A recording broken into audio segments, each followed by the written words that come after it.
Halo teman-teman, perkenalkan nama saya Lori Cayani Telambanua. Saya dari STT BNKP Sunderman.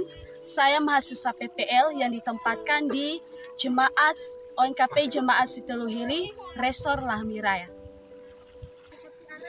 Salam, perkenalkan nama saya Oneus Sendrate. Saya mahasiswa STT BNKP Sunderman. Saya sedang PPL di ONKP Jemaat Hiligeo di Desa Baru Zamaibe.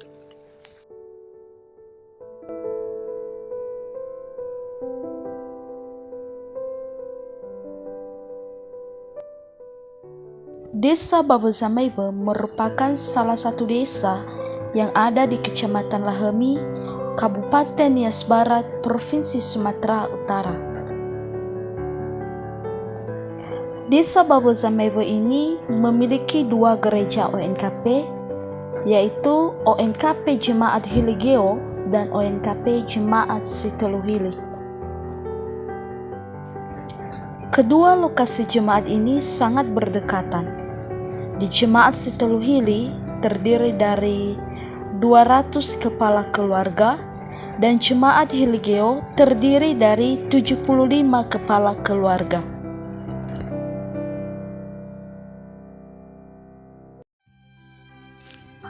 Rata-rata warga jemaat di kedua jemaat ini memiliki pekerjaan yang sama, yaitu sebagai petani, peternak, penambang batu, penambang pasir, juga ada yang bekerja sebagai pegawai kantor, guru, TNI, dan wira swasta.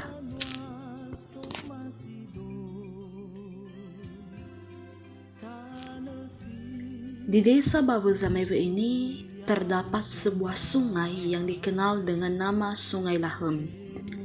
Sungai ini memiliki peranan penting bagi kehidupan masyarakat desa. Kehadiran Sungai Lahemi memberikan manfaat besar bagi masyarakat.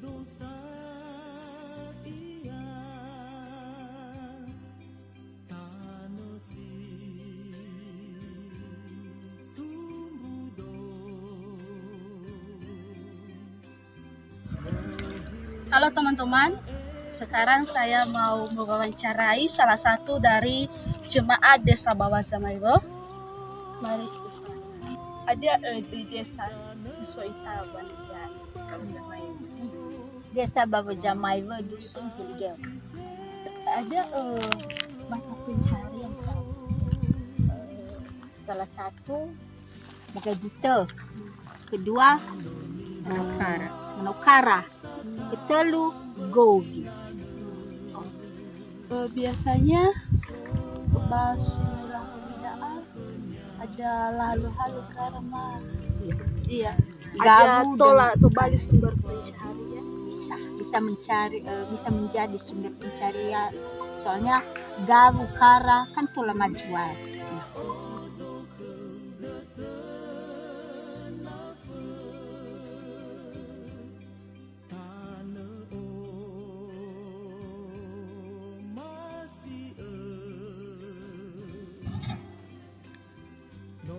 Sekitaran Sungai Lahemi ini banyak dimanfaatkan oleh masyarakat sekitar untuk menanam misalnya umbi-umbian seperti ubi jalar, singkong, dan sebagainya.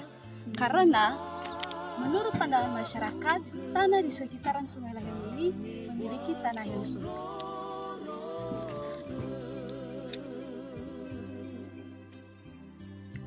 Di Sungai Lahemi, banyak masyarakat menggantungkan hidupnya dari penambangan batu dan pasir.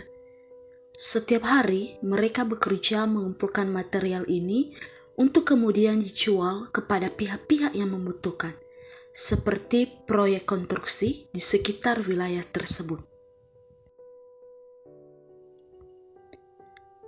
Hasil penjualan dari batu dan pasir ini menjadi sumber penghasilan utama bagi para penambang, yang digunakan untuk mencukupi kebutuhan sehari-hari keluarga mereka.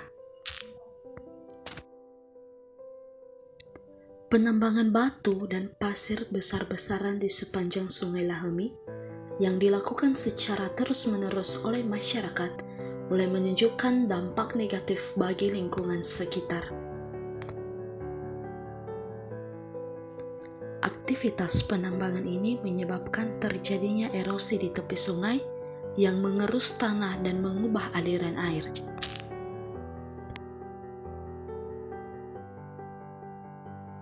Selain itu, akar-akar pohon yang sebelumnya menahan tanah menjadi terlepas, mengakibatkan banyak pohon tumbang dan mengurangi kawasan hijau di area tersebut.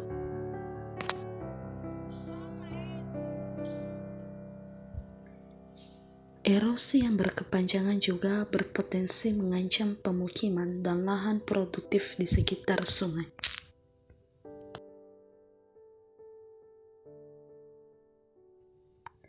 Meski penambangan ini penting untuk ekonomi masyarakat, namun dampaknya pada ekosistem setempat mulai dirasakan oleh masyarakat sekitar.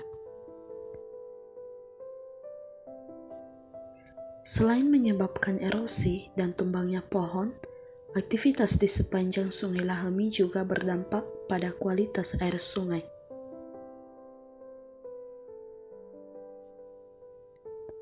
Banyak masyarakat yang memanfaatkan sungai ini untuk mencuci pakaian atau peralatan sehari-hari dan juga sebagai air mandi, sehingga sisa sabun dan deterjen ikut terbuang ke dalam air. Selain itu juga, sampah rumah tangga sering sekali dibuang langsung ke sungai, menambah tingkat pencemaran air. Pencemaran air di Sungai Lahemi juga dipicu oleh keterbatasan sumber air bersih di daerah tersebut. Banyak masyarakat yang hanya mengandalkan air hujan untuk kebutuhan sehari-hari, terutama saat musim penghujan.